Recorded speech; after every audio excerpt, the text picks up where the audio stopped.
Komagene eşîrek kurdanê. Şaristaniya Komageneyê navê xwe ji vê eşîrê girtiye. Berî zayînê di sala 168 de hatiye avakirin. Paytextê wan jî Samosat bû. Em îro jê re dibêjin Samsat.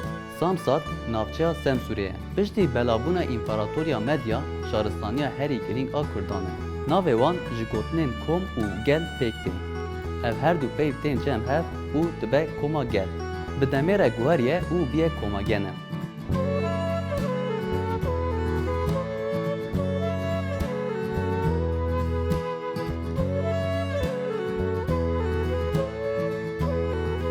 Li ser ala wan du teyrên baz hene.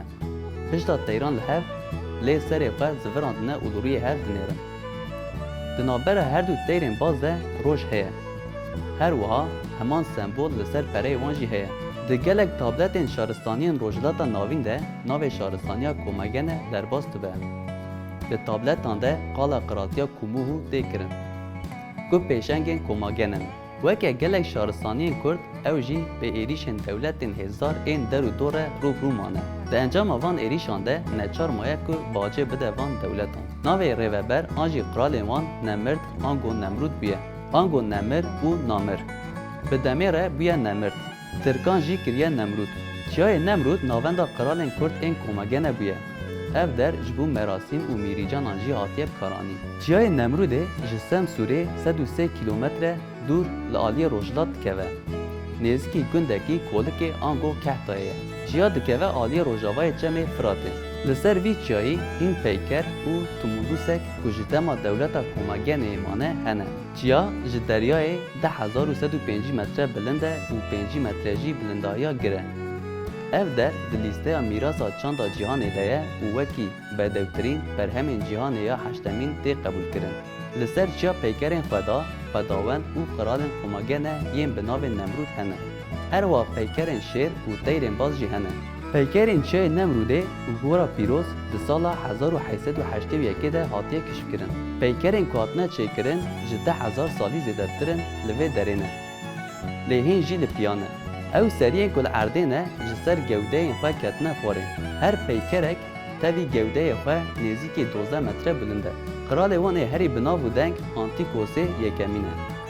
Peykerên li Nemrûdê ji hêla Antikos ve hatiye çêkirin. Antikos heta dawiya temenê xwe li ser çêkirina vê gorê dixebite lê berî ku biqedîne dimre.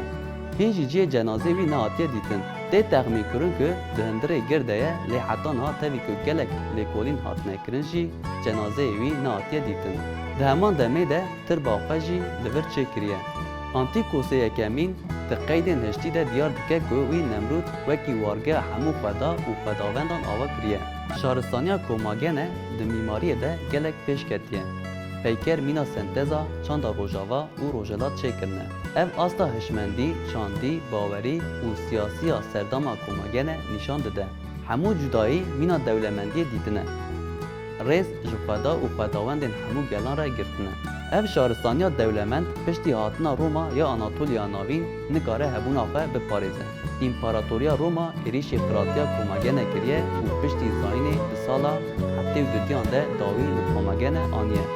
Îro ji Şaristaniya Komageneyê gelek berhemên dîrokî mane.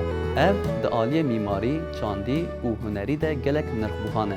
Piştî belavbûna medan ne tenê Komagene gelek Şaristaniyên dinên Kurdan jî hebûne. Lê piraniya wan girêdayî Împaratoriya Axamenî bûne.